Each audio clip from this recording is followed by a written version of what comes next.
చేదితే నీళ్లు పైకి వస్తాయి. సంసారం అనేటటువంటి అగాధంలో పడి ఉన్నాను స్వామి, నన్ను చేదుకోవయ్యా. ఈ సంసారం నుంచి పైకి కైలాస శిఖరం దాకా నువ్వే చేదుకోవాలి.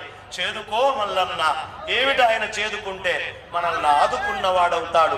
ఈ సంసారం అనేటటువంటి చక్రములో పడి కొట్టుకొని కొట్టుకొని కొట్టుకొని అల్లాడుతూ ఉన్నటువంటి మనకి పునరపి జననం, పునరపి మరణం, పునరపి జననీ జఠనే శయనం.